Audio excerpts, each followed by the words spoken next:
Moment. Okay. Welcome, everyone. Thank you for joining our Rainbow Inspirations episode, Living Today, where we have an opportunity to speak with some influencers, some people in our community, LGBTQ identified, who have a story and have some influence. So I'm happy today to be with Les Geller. Les, thanks for taking the time to be here, given the busy Pride Month schedule that we have going on this month. Um, just to start out, tell us a little bit about your current role. Well, first of all, thank you, Rebecca, for inviting me to do this. It's a thrill to be here. Um, I'm currently the program coordinator of SAGE Central North Carolina. And for those of you who don't know what SAGE is, it's a nationwide organization headquartered in New York City. And we currently have 30 affiliates across the country, from Puerto Rico all the way over to Alaska. So we've got some, we cover some territory, have a big footprint.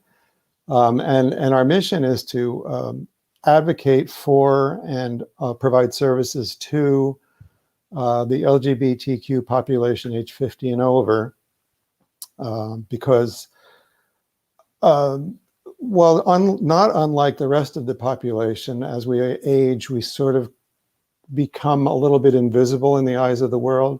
But I think that's even more so for the LGBT population, because we're kind of a youth-oriented segment of the community, and we really need people to represent the older folks as they move into older age and maybe public housing or even just senior housing, where they might feel a little bit alone or isolated, and they need some place to relate to go to when there's no pandemic.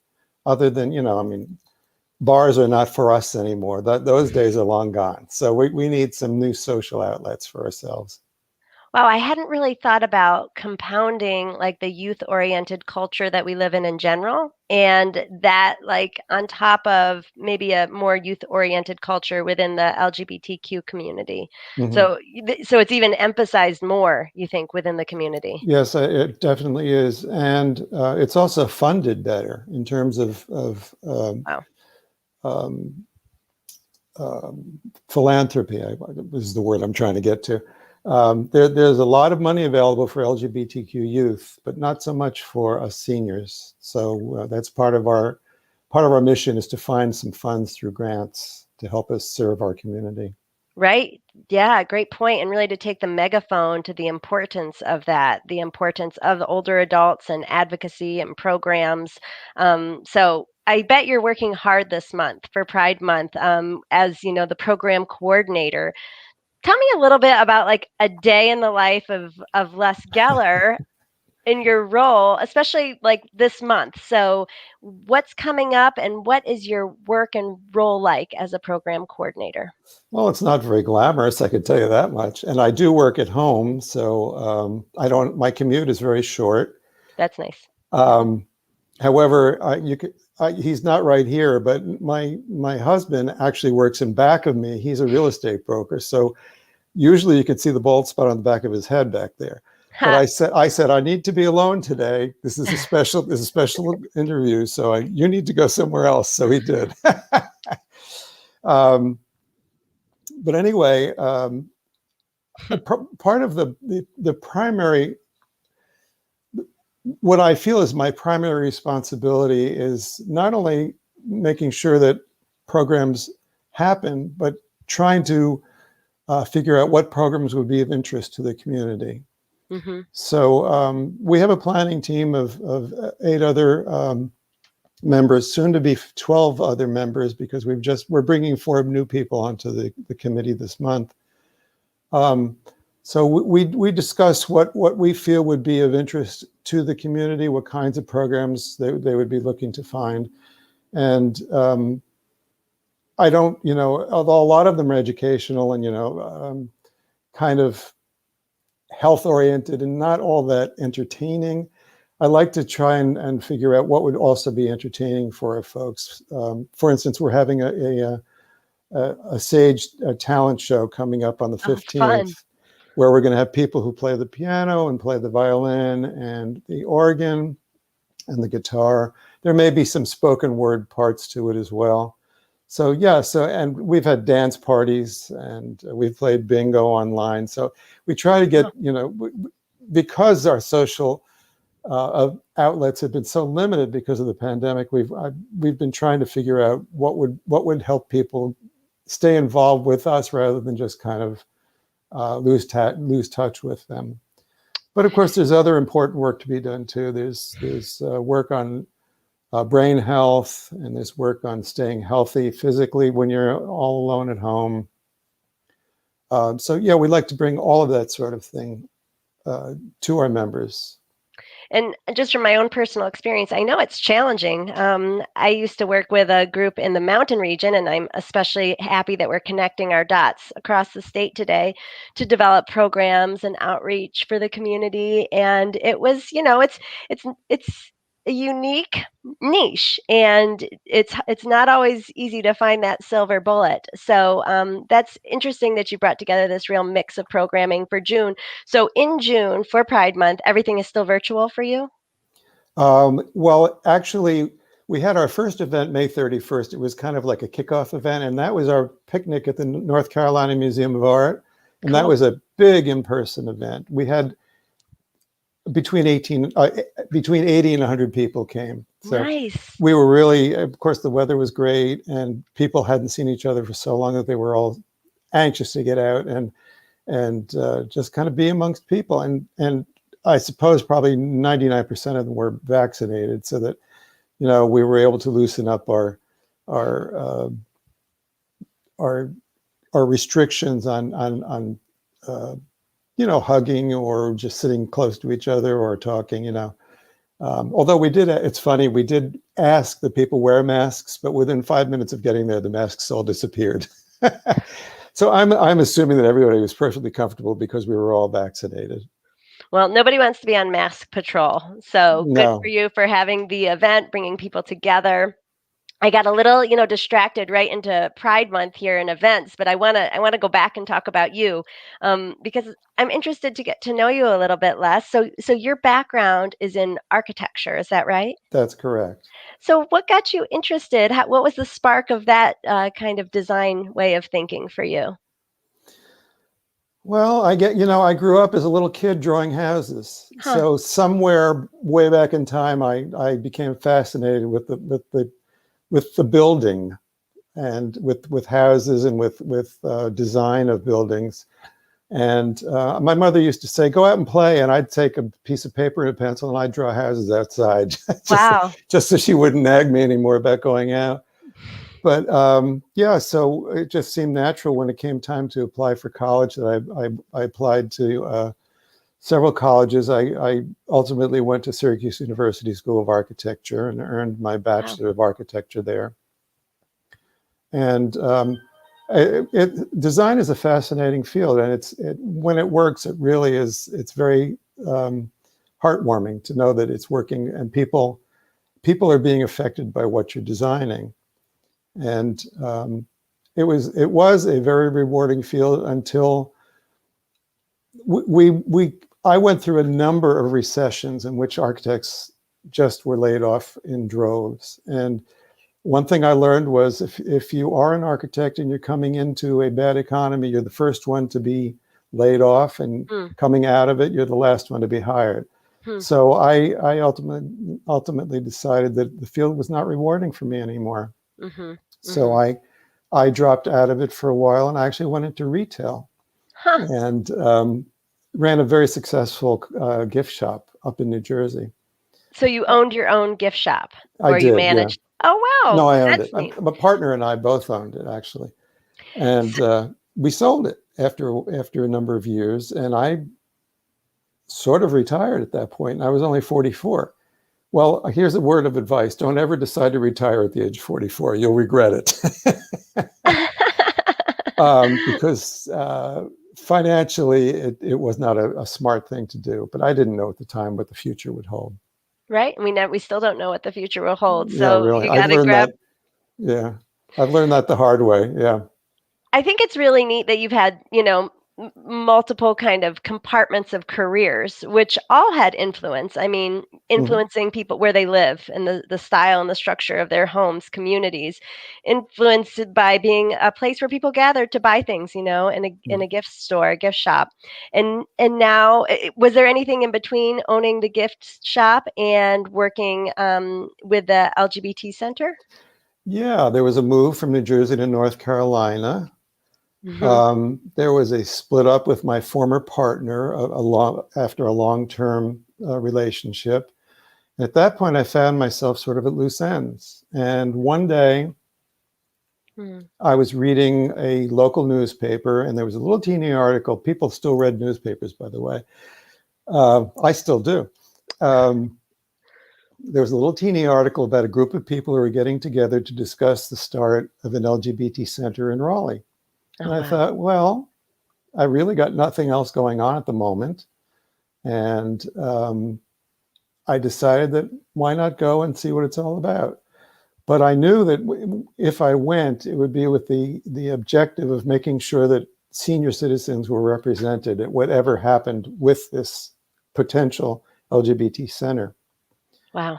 And after a number of meetings and a number of committees were set up, we actually did finally um, get our 501c3 and began operating as a virtual community center until finally we found a little teeny office space and converted it into our first little 600 square foot LGBT center in downtown Wow. Raleigh. Um, and from there, it's been a growth story. I mean, the center itself has grown and grown and grown and grown until the pandemic, at which point we had to divest ourselves of our very expensive real estate because we had this impressive space and nobody could use it. We couldn't even go there as a staff or anything like that. So our landlord was nice enough to trade spaces with us, let us out of the very expensive space and gave us a suite of offices also in downtown, but up on the fifth floor of a building he owned. And that probably was one of the reasons that we were able to survive all these months without having to pay that very high rent and maintenance figure for all that amount of time when we couldn't even use it. So that's interesting, and the value of space, being an architect, being someone who designed people's homes, and now, you are coordinating programs, but there's also this physical space. What do you think is important in designing a physical space for the community that is intergenerational and welcoming to all? Like, I know we didn't plan on that question, but I think you might have some knowledge and wisdom there that could be beneficial to others.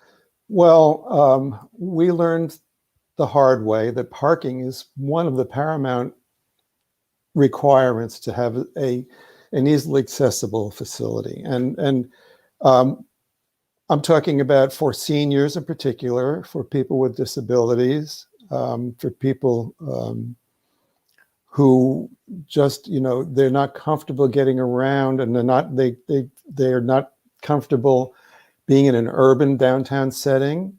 We were down there for a number of years. We had several different locations down there, and we were always hearing about the issues with parking and the issues of accessibility. And from the seniors' point of view, it really became an issue because a lot of our people, especially I think the lesbians in the community had really second thoughts about going downtown. And although I think it was more perception than reality, the perception is what's important. The perception is what counts. And if that Mm. was keeping people from attending our functions, then hopefully in a new space we will keep that in mind. And I'm there to tell them every time they're talking about a new facility, let's not forget about the parking because it's so very important. Um, and of Are there course, other? Yeah, go ahead. I, there are people with disabilities who are not a part of the senior community as well Right. who want to go, and it becomes an issue for them as well. Great. That is something that might end up being an afterthought, but I'm so glad that you're there to represent. older adults and people with disabilities, just to make mention of that accessibility feature. Are there other features around the internal space that can cultivate intergenerational activity, or how does that work at the center? How has it worked in the past before COVID, the kind of intergenerational connection? Well, if the center is a place where people just go to hang out, it's going to foster intergenerational um, relationships. Great point. At our facility on Harrington Street, we had a very large gathering area. And there were always young people there. There were always young people who were volunteering to do work for the center. And then we would come and we would do our socialization at the same time. And we'd always interact with them at some point. Um, and it's just, it's amazing to see the age groups when they do interact, how well they get along. Unfortunately, we don't do that much anymore because of the pandemic. We've also done something called Sage Table, Hmm. which is it's a national event for Sage, where we as an older group, Sage, invite the younger people to come and join us for a meal. Hmm. And we've had a number of these, and the last one was very successful. We had a lot of young kids, high school age and over, and these kids are great. And the thing that really interested me was the number of transgender young people who attended. And it's really a learning experience for all of us, especially us on the upper end of the age category, because these are people that we would otherwise normally not have any community with at all. Wow, that's really the beauty of the center, isn't it? That you have Yeah, a physical space. And I know we've worked here in the mountains over the past couple decades to really create some space, and it's continued to not sustain. It's continued to be a struggle. And I can really relate to what you're saying, that there's this kind of sometimes a distance between the LGBT and yeah. Q. And so to have the physical space helps people to get together and really interact in a new way. That's really special. So talk a little bit about the distinction between being the LGBT Center and the Sage affiliate. You mentioned Sage and what it is, but what was the process like for you to Hmm? becoming a Sage affiliate, and what do you think is the value of being a Sage affiliate? Well, as I said, my primary purpose for being a part of the original center was to advocate for LGBTQ seniors. Right. And I was on the initial board of directors actually for 6 years. Wow. And so I started, within a year of starting the center, I began a program called Gay and Gray to Mm. reach out to our seniors and offer them what I thought, and this was before I was kind of educated about what the needs are. I thought it'd be like maybe 3 or 4 social events a year, and that would be something really good for Gay and Gray to do. But I learned very quickly that there's a whole lot more that people want and need. And we did do several social events every year, but we also started a Thursday morning drop-in Mm. where people could just come in and hang out from 9 to 12 on a Thursday morning. The center wasn't even open. We took it over for our own purposes. And that became a very popular event, which at some point was followed up by a women's drop-in, which at that point was meeting once a month. Again, once the pandemic hit, that particular thing stopped. But we did. No, I'm getting ahead of myself actually, because I'm skipping. I'm sorry. In terms of Gay and Gray becoming Sage, um, I had heard about, actually, my husband to be told me when he knew that I was so involved with this effort, he said, "Have you heard of Sage in New York?" And I said, "No." Mm. So he put me in touch with Sage in New York, and they told us what it would take for us to become a Sage affiliate. Mm-hmm. And it was a very rigorous, actually, procedure. We were told we had to have a 3-year development plan. Hmm. We had to have focus groups. We had to have interviews. I had to be on a monthly phone call for about 2 years. And there's all kinds of paperwork that had to be signed. And ultimately, we did a lot of surveys and all sorts of things. And ultimately, we did pass the test. Wow. We qualify for membership. And we became affiliated in, I think, something like about 2010. I've kind of lost track. But ever since then, we've been on a constant growth curve. Now, about SAGE, the value of having SAGE in our lives, SAGE, being a national organization, has a lot of clout. It has a lot of people in the social services industry know about SAGE, and I had no idea. When we SAGE, say that we are SAGE affiliated, we kind of open up doors, and people go, "Oh, really? We tell us more about SAGE," and there's a real legitimacy about it. Plus, they have a huge amount of information about the LGBT population in terms of healthcare and in terms of housing, and social innovation. And they actually have their own housing facilities now. They have a nationwide organization which offers us a lot of um, a lot of guidance and mentorship, actually.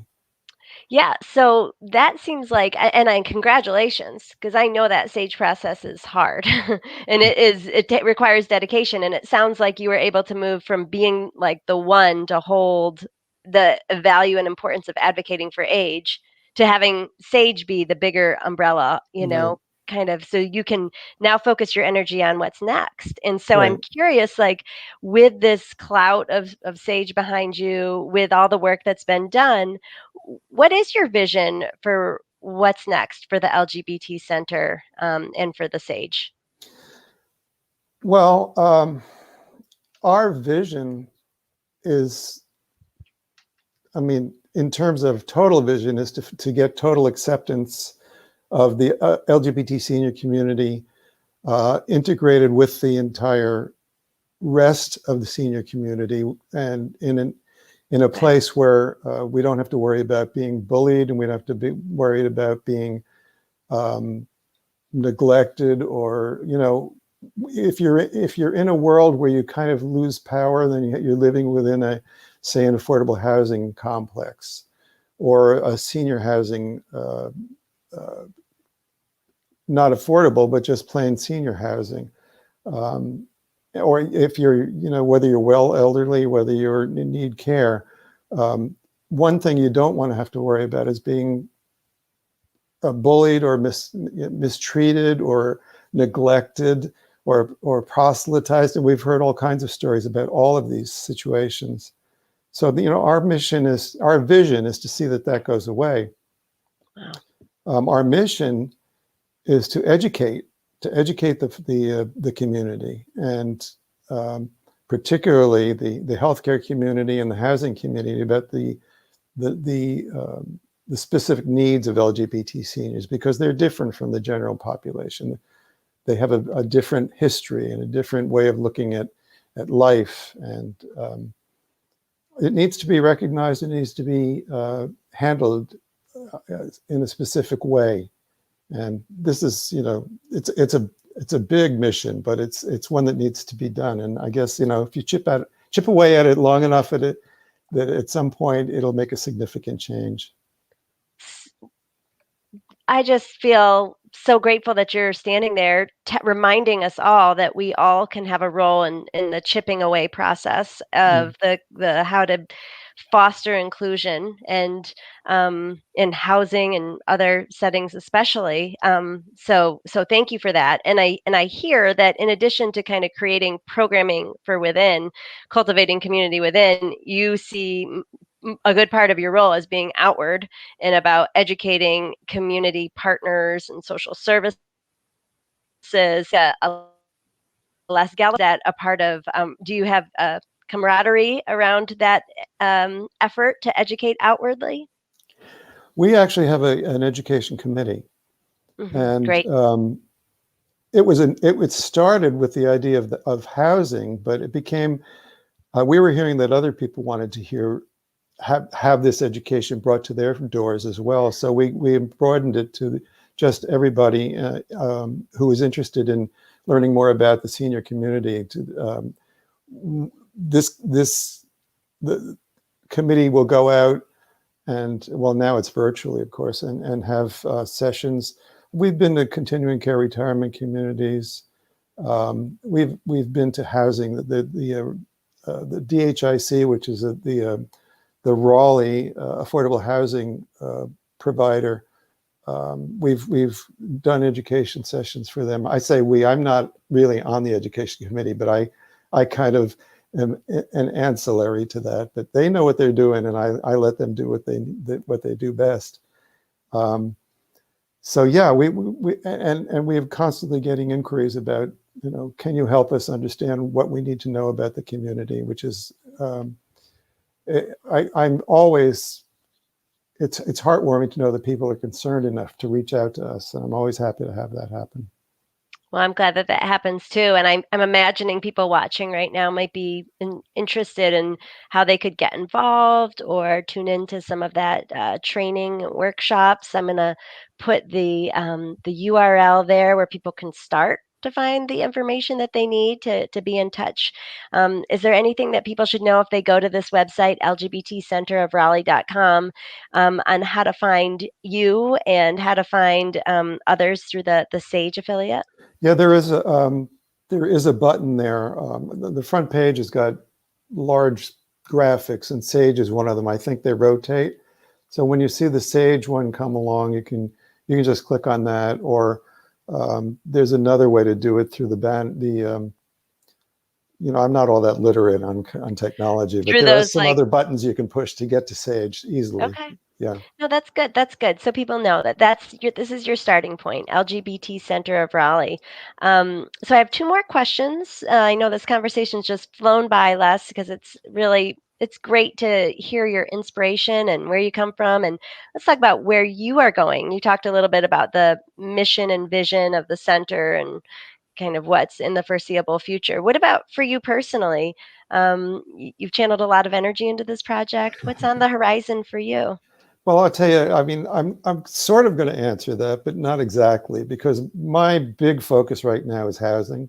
Uh-huh. And we've got a committee that has been working on building affordable housing for LGBTQ seniors. And we've been doing this for 5.5 years now. We've lost out on 2 sites that we had our hearts set on and didn't work out. And that's really, I mean, it may take another 10 years and I may not even be around anymore at that point, but that's my passion at this time.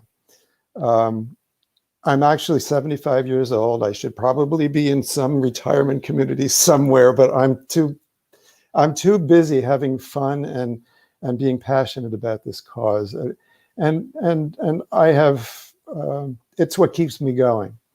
So I feel like if I didn't have SAGE and I didn't have the housing initiative, I don't know what I'd be doing with my life. So for the immediate future, nothing will change. Well, We'll see what happens in 3 or 4 years.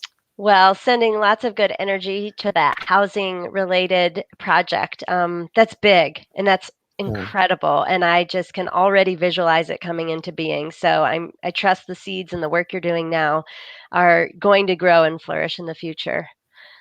Um, Thank you. you're welcome. And for those watching, if you're, I mean, that's pretty meaty uh, energy and vision. So if you want to learn more, get involved, maybe you have a gift that you could contribute to the process. This is a place where you can get started. And finally, my final question for you, Les, is like, so if you have a lot of experience, wisdom, energy, connections, if if you were to share one piece of that wisdom on how people can use their influence for good, what would be your message? What would be um, something you'd like to share with others? I would say volunteer, particularly if you have a special skill like marketing or technology or things that old people don't really know much about. Please reach out and volunteer, and maybe we can get you to produce some programs that would be of interest to our community.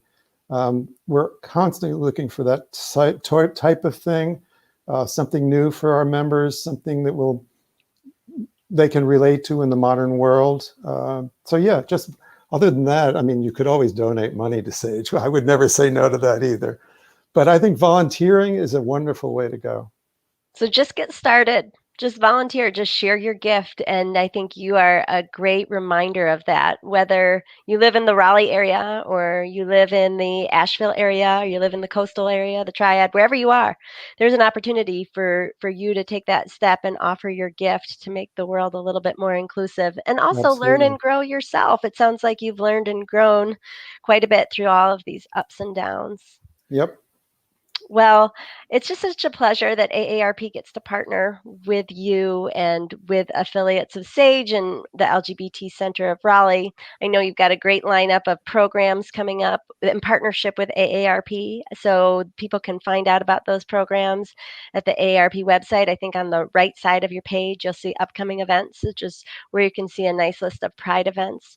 And we'll see y'all next month for our next Rainbow Inspirations interview. And until then, stay tuned and thank you. Bye bye. Thanks, Rebecca. You're welcome.